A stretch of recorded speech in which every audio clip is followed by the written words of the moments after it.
राहाता तालुक्यात प्रत्येक गावानं आपल्या गावातील पाण्याचा वैज्ञानिक पद्धतीनं हिशोब ठेवून भविष्यातील पाणी टंचाईवर मात करण्यासाठी नियोजन करावं या उद्देशानं केंद्रीय भूजल विभागानं हाती घेतलेल्या राष्ट्रीय जलधर नकाशाकरण आणि जलव्यवस्थापन प्रकल्पाला सुरुवात झाली आहे। या प्रकल्पाच्या अनुषंगानं राहाता पंचायत समिती कार्यालय येथील खासदार बाळासाहेब विखे पाटील सभागृहात टायर 3 प्रशिक्षण कार्यशाळेचे आयोजन करण्यात आले होते।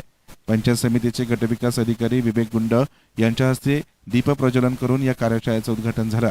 या कार्यशाळेमध्ये 147हून अधिक सरपंच, ग्रामपंचायत प्रतिनिधी, अधिकारी, शेतकरी, स्वयंसेवी संस्था तसेच जलोपभोक्त्यांनी उत्स्फूर्त सहभाग घेतला।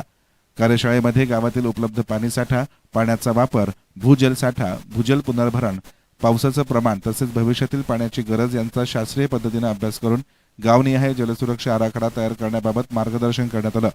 प्रत्येक गावानं आपले पाण्याचे उत्पन्न आणि वापर यांचा ताळेबंद तयार करून उपलब्ध जलस्रोतांचे योग्य नियोजन करणं आवश्यक असल्याचं यावेळी स्पष्ट करण्यात आलं। राहाता गटविकास अधिकारी विवेक गुंडे यांनी प्रकल्पाचं स्वागत करून जलसंपदा मंत्री तथा पालकमंत्री डॉक्टर राधाकृष्ण विखे पाटील यांच्या मार्गदर्शनाखाली आणि डॉक्टर सुजय विखे पाटील यांच्या नेतृत्वाखाली स्थानिक प्रशासनाकडून या उपक्रमाला सक्रिय आणि भरीव सहकार्य केलं जाईल असं आश्वासन दिलं।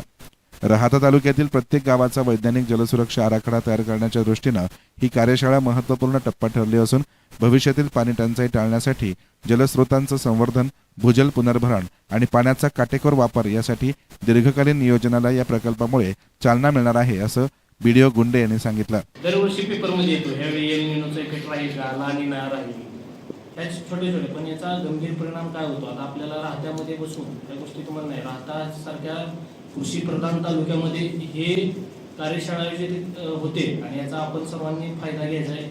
म्हणजे आपण तसं भाग्यवान आहोत की ही कार्यशाळा आपल्या इथे होत आहे। याचा निश्चितच आपण आपल्या सर्वांची जबाबदारी की गावातील प्रत्येक समाजातील प्रत्येक घटकापर्यंत ह्या कार्यशाळेचा उपयोग झाला पाहिजे। या कार्यशाळेसाठी उपस्थित राहिलेले सर्व म्हणजे जे तज्ञ लोक आपले पुणे इथून आलेले आहेत त्यांनाही मी आभार मानतो की त्यांनी आमच्या तालुक्यात कमी वेळामध्ये हे नियोजन केलेलं आहे। तर मी जास्त वेळ न घेता ही कार्यशाळेसाठी मी आपल्या सर्वांना परत एकदा शुभेच्छा देतो। धन्यवाद। केंद्रीय भूजल विभागाच्या पुणे कार्यालयाचे वरिष्ठ भूजल वैज्ञानिक उपेंद्र धोंडे यांनी शाश्वत जलव्यवस्थापनासाठी लोकसहभाग, वैज्ञानिक माहिती आणि विविध शासकीय विभागातील प्रभावी समन्वय महत्त्वाचा असल्याचं सांगितलं। पंचायत राज संस्था, लोकप्रतिनिधी, प्रशासन आणि नागरिक यांच्या एकत्रित सहभागातूनच गावांची जलसुरक्षा मजबूत होऊ शकते असंही त्यांनी नमूद केलं। सगळ्या गावचे ग्रामसेवक म्हणून अधिक सरपंच, प्रशासक असतील, या सगळ्या मंडळींची या आगामी प्रकल्पाच्या वेगवेगळ्या ऍक्टिव्हिटीज मध्ये काय भूमिका असणार आहे याचा परिचय करून देण्यासाठी म्हणून आजचा हा कार्यक्रम। सविस्तर मी माझ्या व्याख्यानामध्ये सांगणारच आहे।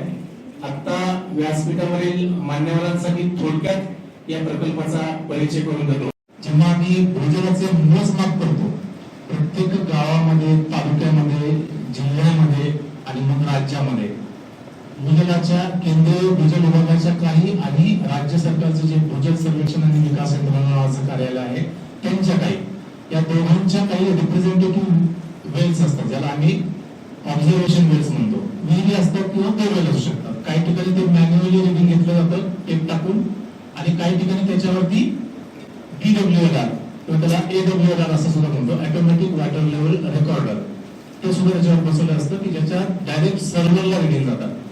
पूर्वी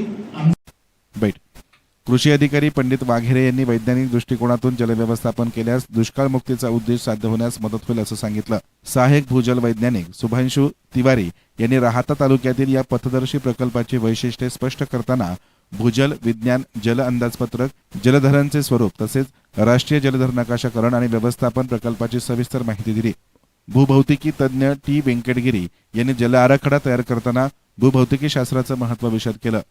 भूजल वैज्ञानिक व्ही हेमलता यांनी जलसंधारण योजनांच्या यशासाठी लोकसहभाग हा महत्त्वाचा घटक असल्याचं सांगत ग्रामपंचायत, स्थानिक प्रशासन, लोकप्रतिनिधी आणि जलउपभोक्त्यांच्या जबाबदाऱ्यांबाबत मार्गदर्शन केलं। सूत्रसंचालन शुभांशु तिवारी यांनी केले तर आभार व्ही हेमलता यांनी मानले।